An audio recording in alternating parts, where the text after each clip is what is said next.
మరొక కంచుకోట వైసీపీకి సీఎం సొంత జిల్లా కడప జిల్లాలో ఎట్లాంటి పరిస్థితి ఉంది, అక్కడ ఎన్ని నియోజకవర్గాల్లో ఎవరు గెలవబోతున్నారో ఆన్ స్క్రీన్ మనం చూస్తున్నాం. 10 సీట్లలో వైఎస్ఆర్సీపీ 5 నుంచి 6 స్థానాలు గెలవబోతుంటే బీజేపీ, టీడీపీ, జనసేన కూటమి 4 నుంచి 5 స్థానాలు గెలవబోతోంది. కూటమికి ఇక్కడ కొంచెం తక్కువ కనపడుతుంది. సీఎం సొంత జిల్లా చాలా ప్రతిష్టాత్మకమైనటువంటి జిల్లాగా ఆయన భావిస్తూ ఆయన కుటుంబ సభ్యులు కావచ్చు, ఆయన కజిన్స్ కావచ్చు ఇక్కడ తిరిగి చేసినటువంటి పరిస్థితి. అక్కడ ఆయన చెల్లెలు కూడా ఆయనకి అగెనెస్ట్గా ఉన్నటువంటి పరిస్థితి ఆ జిల్లాలో. సో అక్కడ పరిస్థితి ఏంటో చూద్దాం. వైసీపీకి 5 నుంచి 6 ఎక్కడంటే ప్రధానంగా బద్వేల్లో వైసీపీ గెలిచే పరిస్థితి కనపడుతోంది. రాజంపేట, కడపలో మాత్రం టఫ్ ఫైట్ కనపడుతుంది. ఇక్కడ రాజంపేటలో టీడీపీకి ఎడ్జ్ కనపడుతోంది, కడపలో టఫ్ ఫైట్ ఉంది, వైసీపీకి ఎడ్జ్ కనపడుతోంది. రైల్వే కోడూరు జనసేన పోటీ చేసింది, వైసీపీకే అక్కడ గెలిచే అవకాశం ఉంది. రాయచోటి, పులివెందుల్లో వైసీపీ గెలవబోతోంది. కమలాపురం, జమ్మలమడుగులో టఫ్ ఫైట్ ఉంది. జమ్మలమడుగు నుంచి బీజేపీ పోటీ చేసింది, ఇక్కడ టఫ్ ఫైట్ ఉంది. జమ్మలమడుగులో బీజేపీకి ఎడ్జ్ కనపడుతోంది, కమలాపురంలో మాత్రం వైసీపీకి ఎడ్జ్ కనపడుతోంది. ఇక ప్రొద్దుటూరు, మైదుకూరు టీడీపీ గెలవబోతోంది. ఏంటి కడప టఫ్ ఫైట్ అనే మాట ఎట్లా చూడాలి దీన్ని? ఇది ఆశ్చర్యం. చాలా మంది నమ్మరు కూడా.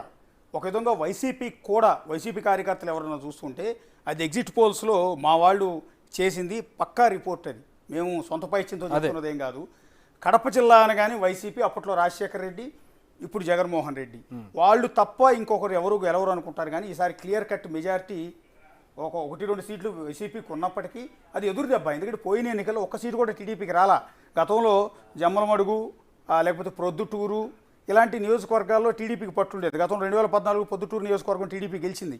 సో అలాంటి ఈక్వేషన్స్లో ఒక్క సీటు కూడా లాస్ట్ టైం గెలవాలా, కనీసం దరిదాపుల్లో కూడా లేదు. అలాంటిది ఈసారి 4 నుంచి 5 సీట్లు టీడీపీ గెలవటం, కూటమి గెలవటం అనేది ఆశ్చర్యం.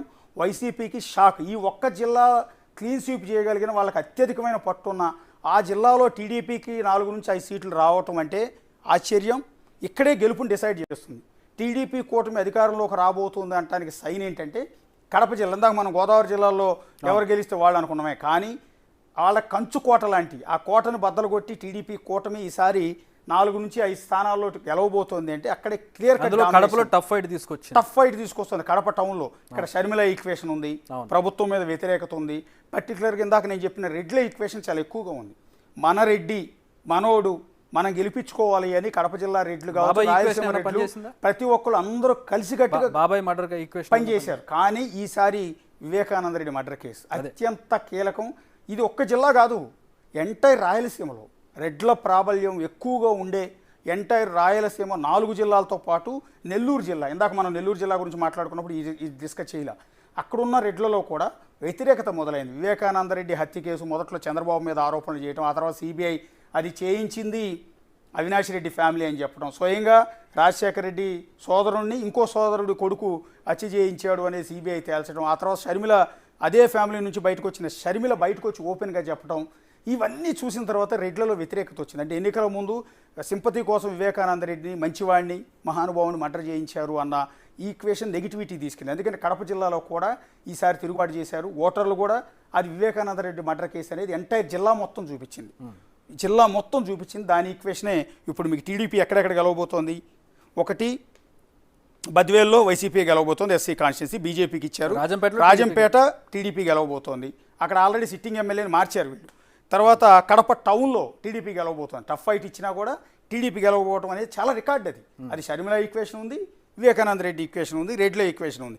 రైల్వే కోడూరు జనసేనకి ఇచ్చారు, ఎస్సీ కాన్స్టిట్యున్సీ వైసీపీ గెలవబోతుంది. రాయచోటి వైసీపీ గెలవబోతుంది. పులివెందుల వైసీపీ ఆల్మోస్ట్ జగన్మోహన్ రెడ్డి అక్కడే ఉన్నారు, ఆయనే గెలవబోతున్నారు, ఎదురు లేదు అక్కడ 3 కాన్స్టిట్యున్సీలు. కమలాపురం మాత్రం జగన్మోహన్ రెడ్డికి సొంత మేనమామ రవీంద్రనాథ్ రెడ్డి, ఆయన ఉన్నారు, ఆల్రెడీ సిట్టింగ్ ఎమ్మెల్యే 2 సార్లు గెలుచున్నారు. ఆయన వైసీపీకి ఎడ్జ్ ఉంది అంటూ ఉన్నారు. సో వాస్తవానికి ఆయన మీద చాలా వ్యతిరేకత ఉంది.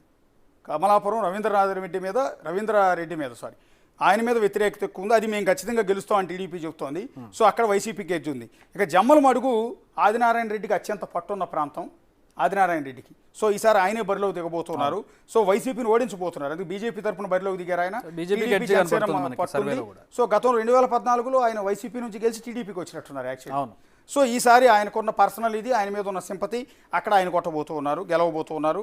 అలాగే పొద్దుటూరు రాచమల్లు శివప్రసాద్ రెడ్డి 2 సార్లు గెలిచారు, ఆయన మీద తీవ్రమైన వ్యతిరేకత ఉంది. ఎందుకంటే నందం సుబ్బయ్య లాంటి వ్యక్తి హత్య, ఆ హత్య ఆరోపణలు రాచమల్లి శివప్రసాద్ రెడ్డి మీద రావటం, రాచమల్లి శివప్రసాద్ రెడ్డి మీద వ్యతిరేకత, ఆయన చేసిన తీవ్రమైన విమర్శలు, కామెంట్లు, ఆయన మీద వచ్చిన అనేక అలిగేషన్స్. రాష్ట్రంలో అత్యంత వివాదాస్పదమైన ఎమ్మెల్యేలు రాచమల్లు శివప్రసాద్ రెడ్డి ఒకరు. సో అలాంటి శివప్రసాద్ రెడ్డిని ఓడించడానికి ఈసారి వరదరాజుల రెడ్డి లాంటి చాలా సీనియర్, గతంలో 6 సార్లు గెలిచిన వ్యక్తికి సీట్ ఇచ్చి, ఏజ్లో కూడా చాలా పెద్ద ఆయన, శాసించే వ్యక్తి ఒకప్పుడు కడప జిల్లాని కాంగ్రెస్ పార్టీలో, అలాంటి వ్యక్తికి తీసుకొచ్చి ఏరికోరి అక్కడ ఆల్రెడీ ప్రవీణ్ కుమార్ రెడ్డి ఉన్న అతను కాదని నచ్చజెప్పి టీడీపీ వరదరాజుల రెడ్డిని బరిలోకి దింపింది. సో రాచమల్లి శివప్రసాద్ రెడ్డిని అక్కడ ఓడించగలుగుతోంది.